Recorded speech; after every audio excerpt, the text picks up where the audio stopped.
បាទសួស្តីទាំងអស់គ្នាបាទនៅយើងជួបគ្នាសារជាថ្មីជាមួយនឹង Windows Server 2012 R2 បាទថ្ងៃនេះយើងនឹង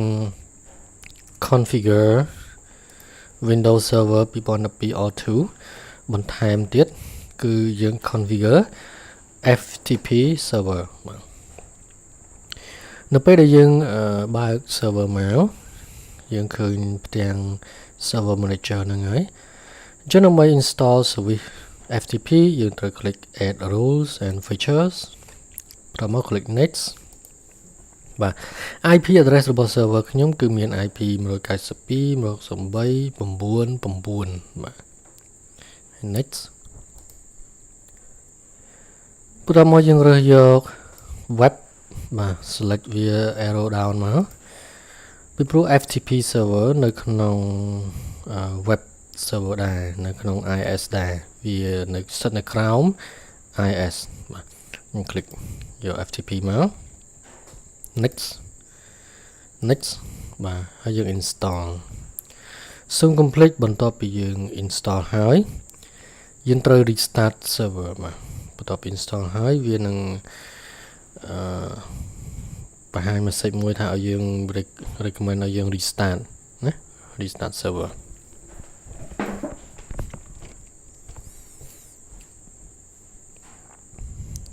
ចាំតិច install ចប់ឡើយ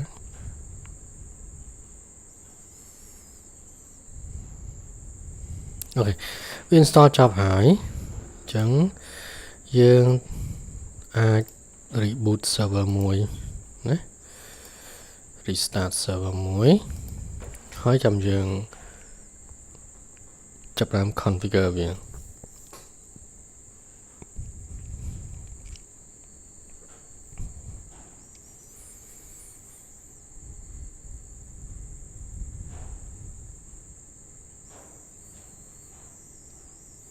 បាទឥឡូវយើង reboot ហើយយើង log in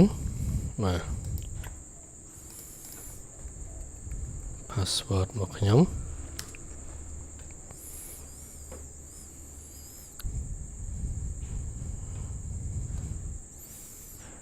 អូខេដើម្បី configure FTP server យើងត្រូវចុច tools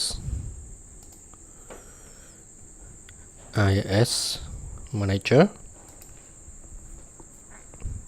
បាទនៅក្នុង IS manager យើងមាន server នេះជាឈ្មោះ server របស់ខ្ញុំដាក់ឈ្មោះ server not sure sorry បាទយើង click នៅលើ server នឹងហើយយើងឃើញមាន icon ជាច្រើននៅទីនេះបាទ icon មួយជួរខាងលើនេះគឺជា icon សម្រាប់FTP icon ខាងនេះគឺសម្រាប់ IS សម្រាប់ web server របស់យើង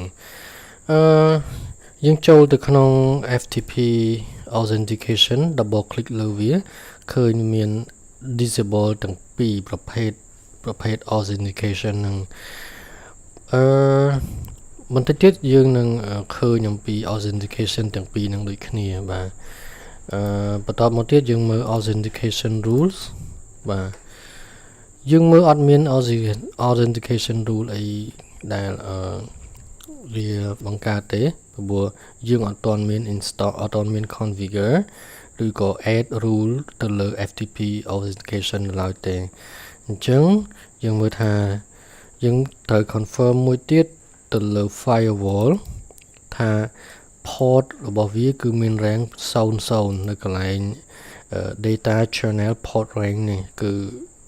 យើងមើលត្រូវ make sure ថាវាមាន 3020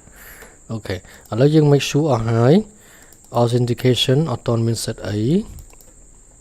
authentication rules ក៏អត់ទាន់មាន set អីfirewall អូខេ00បាទអញ្ចឹងយើងចាប់ផ្ដើម add FTP site បាទដើម្បី add FTP site យើងត្រូវ right click នៅលើ site ហើយ add FTP site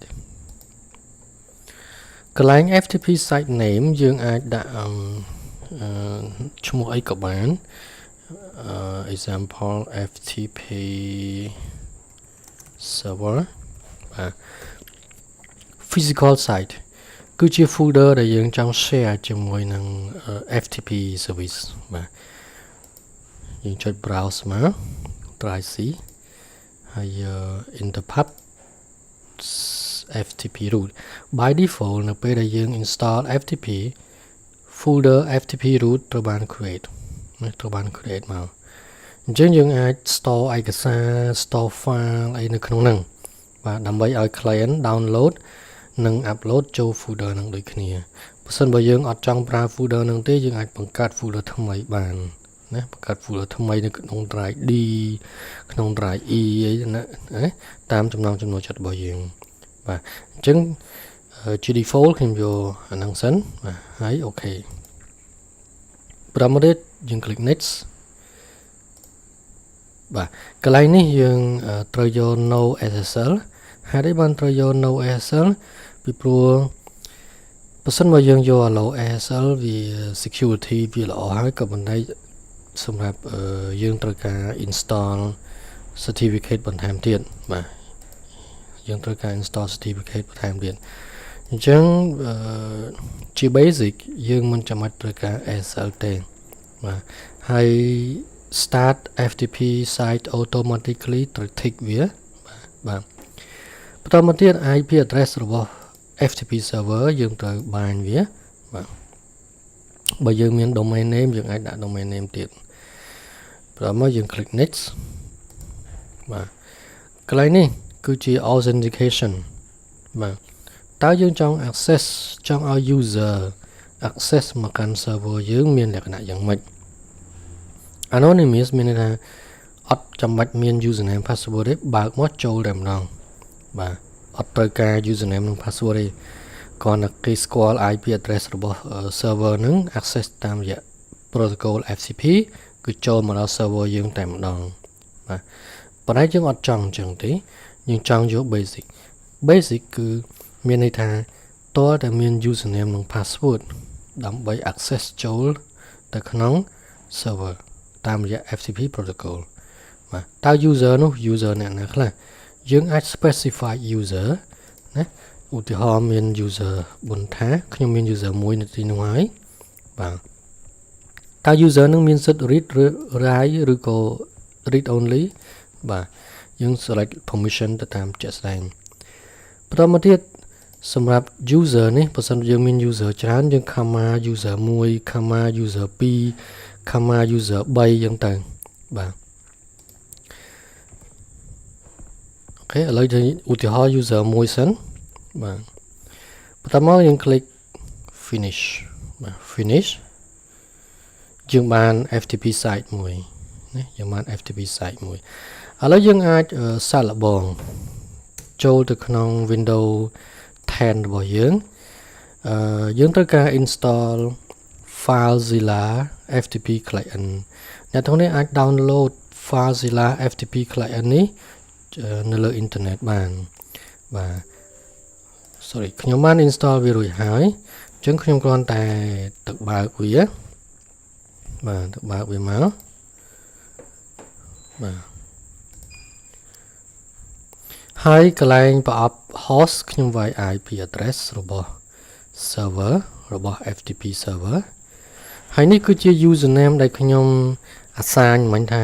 តើតើ username password នឹងតើតើ username នឹងទើបអាច access ទៅកាន់ FTP បានបាទអញ្ចឹង username នឹងគឺមាន password 1 2 3 4 5 6 7 8ជា default port របស់វាគឺ port 21បាទគឺ port 21អញ្ចឹងបន្ទាប់ពីយើងបំពេញព័ត៌មានចប់ហើយយើងចុច quick connect បាទយើងឃើញថា message មួយវាបង្ហាញមកថា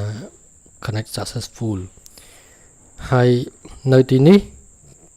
column ខាងស្ដាំនេះគឺជា folder នៅខាង server column នៅខាងឆ្វេងនេះគឺជា folder នៅខាង machine client ឥឡូវយើងមើលទៅលើserver យើងមើលមិញគឺនៅក្នុង drive C interpub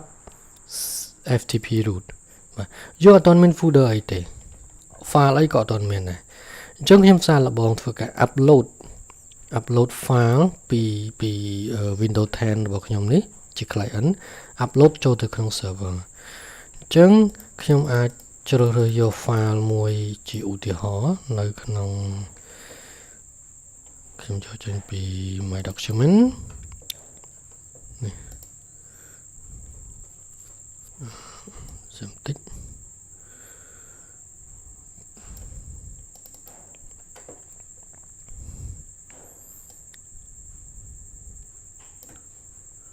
user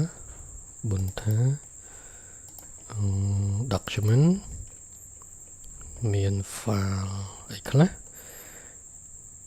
ថា file word ឬក៏ pdf ណាខ្ញុំគ្រាន់តែ drag and drop មកបាទព្រឹងចូលទៅក្នុង server ឥឡូវយើងមកមើលក្នុង server នេះ file នេះត្រូវបាន upload ចូលទៅក្នុង server បាទអញ្ចឹងសម្រាប់ការ install FTP server គឺយើងមានប៉ុណ្ណឹងហើយខ្ញុំចង់ឲ្យសាកល្បងធ្វើការ download file មួយដែរខ្ញុំសាកល្បងបង្កើត file មួយបាទណាបង្កើត file មួយ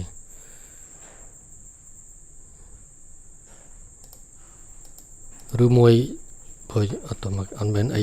Windows នេះជា Windows MT ឥឡូវយើងចូលមកមើល FileZilla វិញបើសិនបើយើងចង់ download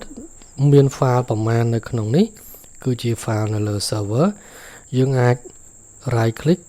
download នោះយើងចូលមកក្នុង computer យើងបាន download ពី server ចូលក្នុង computer យើងបានបាទអូខេអញ្ចឹងសម្រាប់ការបង្ហាញអំពីរបៀបconfig និង install FTP server នៅលើ Windows Server 2012 R2 សូមបញ្ចប់តែប៉ុណ្្នឹងបើមានចម្ងល់អីអាច comment សួរបានអរគុណ